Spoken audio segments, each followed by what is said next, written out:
नमस्कार, मैं चांदनी पाठक कृषि समृद्धि में आप सभी का स्वागत है। आइए नजर डालते हैं आज के मुख्य खबरों पर। महाराष्ट्र में भारतीय जनता पार्टी को तगड़ा झटका देते हुए पार्टी के प्रदेश उपाध्यक्ष व पूर्व विधायक कृष्णा हेगड़े शुक्रवार शाम को सत्तारूढ़ शिवसेना में शामिल हो गए।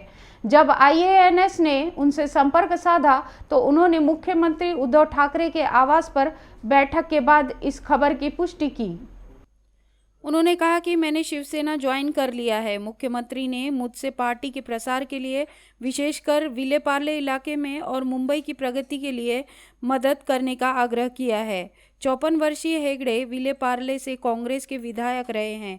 उन्होंने पार्टी में अंतर्कलह का हवाला देते हुए 2017 में कांग्रेस छोड़ भाजपा के साथ नाता जोड़ लिया। भाजपा के साथ उनका 4 साल का नाता रहा, लेकिन शुक्रवार को वह भाजपा को छोड़ शिवसेना में शामिल हो गए। पिछले महीने ही वह उस वक्त सुर्खियों में आए थे जब उन्होंने एक महिला के खिलाफ जबरन वसूली के लिए हनी ट्रैप करने की कोशिश की शिकायत दर्ज कराई थी। उस महिला ने महाराष्ट्र के मंत्री धनंजय मुंडे पर दुष्कर्म का आरोप लगाया था। हालांकि बाद में उसने अपनी शिकायत वापस ले ली थी। ब्यूरो रिपोर्ट, कृषि समृद्धि। शिवसेना सांसद संजय राउत ने मोदी सरकार पर निशाना साधते हुए कहा है कि बहुमत अहंकार से नहीं चलाया जाता। शुक्रवार को राज्यसभा में राष्ट्रपति के अभिभाषण पर हुई चर्चा में हिस्सा लेते हुए उन्होंने सरकार से पूछा कि क्या 26 जनवरी की घटना के बाद लापता 100 से ज्यादा युवाओं का एनकाउंटर कर दिया गया है।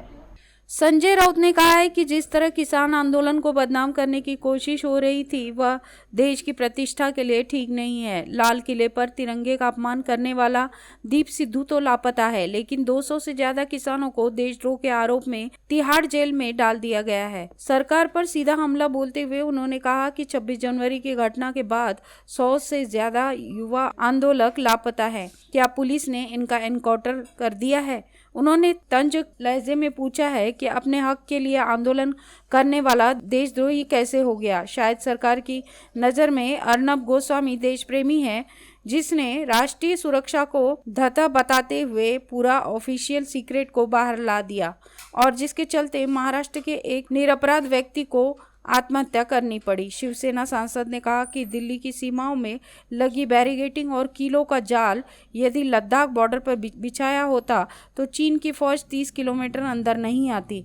उन्होंने प्रधानमंत्री नरेंद्र मोदी से आग्रह किया कि वे सीधे किसानों से बात करें ताकि गतिरोध दूर हो सके। ब्यूरो रिपोर्ट, कृषि समृद्धि। सुप्रीम कोर्ट ने शुक्रवार को महाराष्ट्र सरकार की मराठा आरक्षण मामले की प्रत्यक्ष सुनवाई की मांग को स्वीकार किया है। अदालत अब इस मामले की सुनवाई 8 मार्च से शुरू करेगा।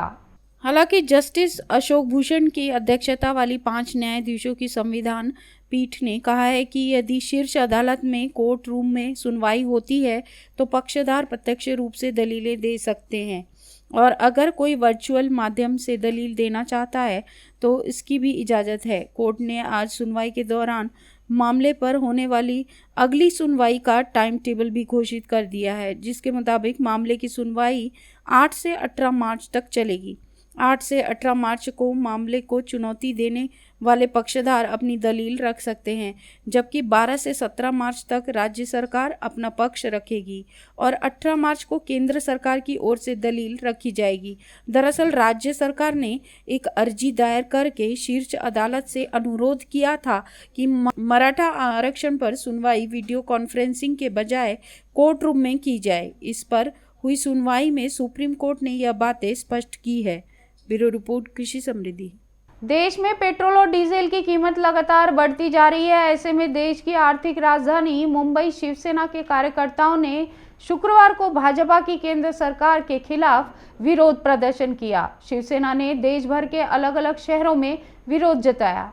इस दौरान प्रदर्शनकारियों ने बैनर पोस्टर पर अलग अलग तरह के नारे लिखे। प्रदर्शनकारियों ने नरेंद्र प्लस देवेंद्र = वसूली केंद्र, अब की बार पेट्रोल 100 के पार और केंद्र सरकार तुपाशी, ग्राहक मामा उपाशी जैसे नारों से केंद्र सरकार का विरोध जताया। प्रदर्शनकारियों ने कहा कि उनका प्रमुख मुद्दा किसान आंदोलन और पेट्रोल डीजल की बढ़ती कीमतें हैं। साथ ही शिवसेना ने केंद्र सरकार पर निशाना साधते हुए कहा कि सरकार के सामने कई मुद्दे हैं, लेकिन केंद्र सरकार सबको अनदेखा करती जा रही है। बता दें कि जनवरी में पेट्रोल डीजल की कीमतों में कई बार बढ़ोतरी हो गई है। इस कारण अब पेट्रोल जहां 3.24 रुपये महंगा हुआ है, वहीं डीजल के दाम 3.26 रुपये बढ़ाए जा चुके हैं। जानकारी की माने तो देश में पेट्रोल की कीमत 100 के पार जाने की आशंका जताई जा रही है। ब्यूरो रिपोर्ट, कृषि समृद्धि।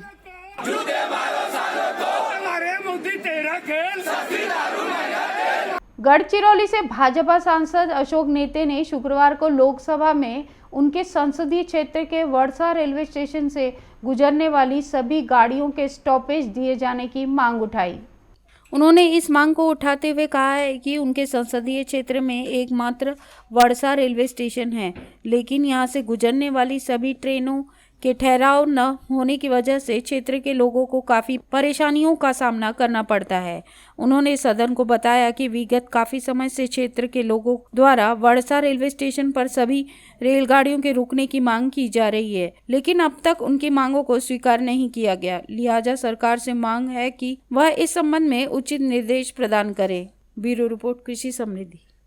पूर्व विधायक और भाजपा नेता कृष्णा हेगड़े ने शिवसेना का दामन थाम लिया है। शुक्रवार को मुख्यमंत्री उद्धव ठाकरे से उनके आवास वर्षा पर मुलाकात कर हेगड़े ने शिव बंधन बांधा। कुछ दिनों पहले हेगड़े तब सुर्खियों में आए थे जब उन्हें आरोप लगने के बाद सामाजिक न्याय मंत्री धनंजय मुंडे का बचाव किया था और इसके साथ ही आरोप लगाने वाली महिला को कटघरे में खड़ा कर दिया गया था। बाद में महिला ने आरोप वापस ले लिया। हेगड़े 2009 में विलेपार्ले सीट से कांग्रेस के विधायक चुने गए थे, लेकिन बाद में उन्होंने भाजपा का दामन थाम लिया था और पार्टी ने उन्हें मुंबई भाजपा उपाध्यक्ष की जिम्मेदारी सौंप दी थी। विधानसभा में विपक्ष के नेता देवेंद्र फडणवीस ने प्रदेश में पासा पलटने का दावा किया है। फडणवीस ने कहा कि अब जब पासा पलटेंगे तो हमें सीढ़ी की जरूरत नहीं पड़ेगी, हम बिना सीढ़ी के पासा पलटेंगे। दरअसल फडणवीस शुक्रवार को मीरा भाईदर मनपा की ओर से आग बुझाने के लिए खरीदी गई सीढ़ी का उल्लेख कर रहे थे। वहीं पत्रकारों से बातचीत में फडणवीस ने कहा कि राज्यपाल नियमों के अनुसार काम करेंगे, लेकिन राज्यपाल के बारे में यूपीए के नेता जिस भाषा का इस्तेमाल कर रहे हैं वह निंदाजनक है। प्रदेश की महिला व बाल विकास मंत्री यशोमती ठाकुर ने राज्यपाल के बारे में गलत बयान दिया है। ब्यूरो रिपोर्ट, कृषि समृद्धि। कृषि कानून के बाद अब सिगरेट व अन्य तंबाकू के पदार्थ सुधार कानून 2020 में प्रस्तावित बदलाव का विरोध शुरू हो गया है। मुंबई बीड़ी तंबाकू व्यापारी संघ ने इस कानून को ज्यादा कड़ा किए जाने के प्रस्ताव का विरोध करते हुए केंद्रीय मंत्री नितिन गडकरी को ज्ञापन सौंपा। संघ का दावा है कि प्रस्तावित कानून का असर महाराष्ट्र के करीब 8 लाख जबकि देश भर के 8 करोड़ लोगों की रोजी रोटी पर असर होगा। मुंबई बीड़ी तंबाकू व्यापारी संघ के कार्याध्यक्ष नंदकिशोर हेगेष्टे ने कहा है कि कानून में ज्यादा कड़ी सजा के प्रावधान के बाद छोटे व्यापारियों के लिए कारोबार असंभव हो जाएगा और उसके परिवार के सामने भूखमरी की नौबत आ जाएगी। प्रस्तावित कानून में नियमों के उल्लंघन पर 50,000 से 1 लाख रुपए का दंड, 7 साल की कैद, दुकान का सामान जब्त करने, फुटकर खरीद बिक्री पर रोक जैसे कठोर दंड का प्रावधान किया जा रहा है, जिसका विपरीत असर इस कारोबार में जुड़े हुए लोगों पर होगा। ब्यूरो रिपोर्ट, कृषि समृद्धि। प्रदेश के उप मुख्यमंत्री अजित पवार ने दावा किया है कि महाराष्ट्र विधानसभा अध्यक्ष पद से नाना पटोले के इस्तीफे से महाविकास आघाड़ी सरकार में नाराजगी नहीं है। शुक्रवार को पुणे में उप मुख्यमंत्री ने कहा कि पटोले के इस्तीफे से मेरे और मुख्यमंत्री उद्धव ठाकरे के नाराजगी का कोई कारण नहीं।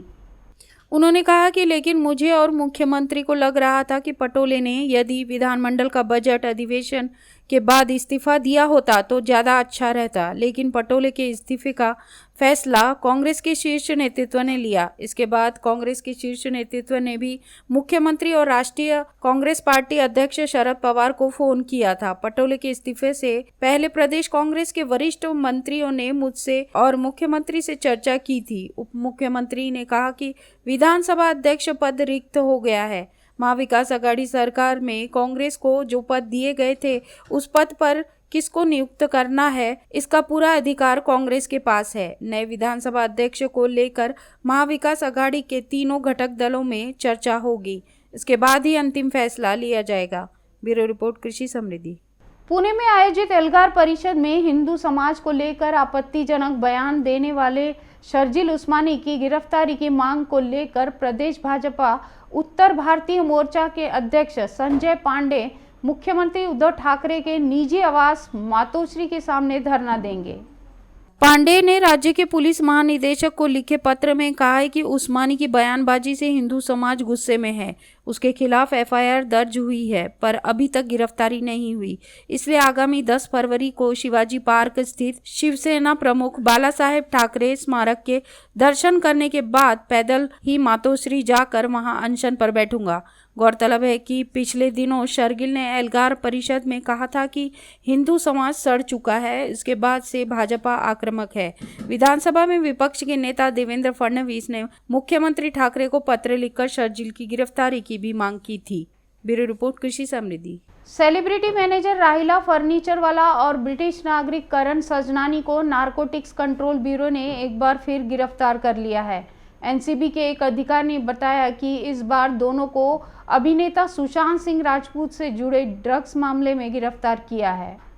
शुक्रवार को दोनों को अदालत में पेश किया गया, जहां से उन्हें 14 दिन की न्यायिक हिरासत में भेज दिया गया। दोनों ड्रग्स की खरीद फरोख्त के मामले में पहले से गिरफ्तार थे और न्यायिक हिरासत में थे। गुरुवार को एनसीबी दोनों को पूछताछ के लिए जेल से अपने ऑफिस पूछताछ के लिए लाई थी। सुशांत ड्रग्स मामले में भूमिका सामने आने के बाद दोनों को एक बार फिर गिरफ्तार कर लिया गया। गुरुवार को मामले में एनसीबी ने जगताप सिंह आनंद नाम के आरोपी को भी गिरफ्तार किया था। जगताप के भाई करमजीत को एनसीबी ने इसी मामले में पिछले साल सितंबर महीने में गिरफ्तार किया था।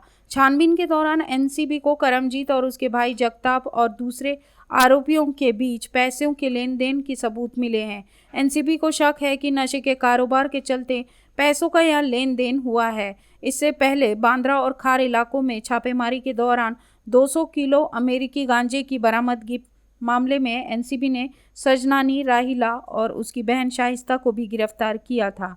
ब्यूरो रिपोर्ट, कृषि समृद्धि। इसी के साथ आज के मुख्य समाचार यहीं समाप्त होते हैं। तब तक के लिए देखते रहिए कृषि समृद्धि। नमस्कार।